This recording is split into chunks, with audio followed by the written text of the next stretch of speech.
Please no lingo time day 4ကနေပြန်လဲကြိုဆိုပါရရှင်တော့ဤ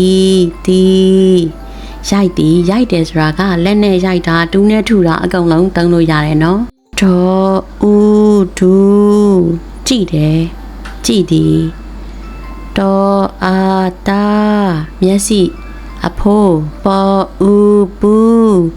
ကနန်းဆိုတာဒီနေရာမှာတင်ချကနန်းကိုပြောတာမဟုတ်ဘူးဟိုစားလို့ရတဲ့ကနန်းကိုပြောတာနောက်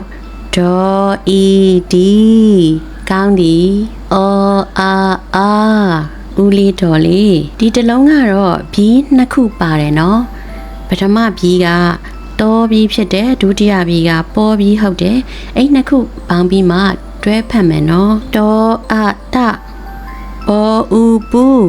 တဘူးတန်မို့စောကတခုချင်းစီအဓိပ္ပာယ်ရှိတဲ့ဟာလေးတွေကိုဝက်ချဖြစ်အောင်ဆက်ကြည့်ရအောင်နော်လွယ်လေးပဲတကယ်ကအင်္ဂလိပ်စာလိုမျိုးဆိုရင်တော့ပြုလုပ်တဲ့သူ subject ပြီးလို့ရှိရင် verb ပေါ့နော်ပြီးတဲ့ခါကျရင်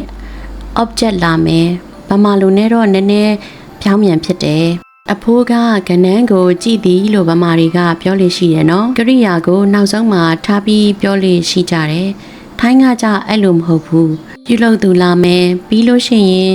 ပြုလုပ်ခြင်းခံရသူ object လာမယ်ပြီးမှ verb ကရိယာထည့်မယ်တာဒူပူအဖိုးကကနန်းကိုကြည့်တယ်ဒီပြောသွားတဲ့အတန်၃တန်လုံးဒီပုံမှန်အတန်တွေဖြစ်တယ်တာဒူပူ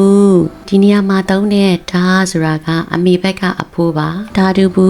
အဖိုးကကနန်းကိုကြည့်သည်အာတီတပူဦးလေးကတန်ကိုရိုက်နေသည်ဒူ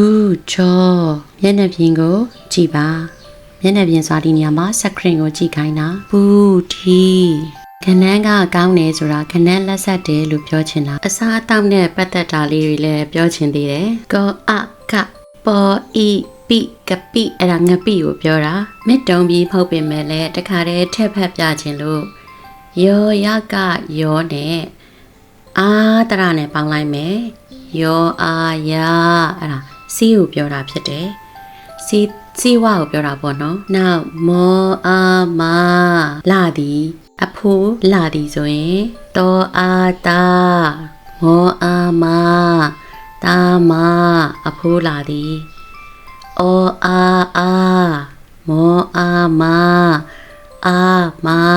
ဦးလေးလာသည်နောက်ပြီးတော့တောအာတာဒေါ်ဦးဒူတာဒူဆိုအဖိုးကကြည့်တယ်ဘာကိုကြည့်မှလဲဆိုတော့ TV ကြည့်တယ်ဆိုရင် TV ကိုကြတော့ထော်အီတီဝါအီဝီ TV အဲ့ဒါ TV အဲ့တော့သာဒူ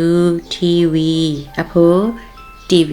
ကြည့်တယ်တကယ်တော့ရေးတာကအဖိုးကြည့်တယ် TV ပေါ့နော်အဲ့တော့ချောမောလေးပြောလိုက်တော့အဖိုး TV ကြည့်တယ်ပေါ့အဲ့တော့သူကကြည့်တယ်ကိုအရင်ရေးရတယ်နော်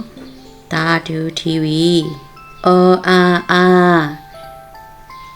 တောအာတာဒေါ်အီဒီတခုချင်းစီဆိုရင်ဦးလေးမျက်စိ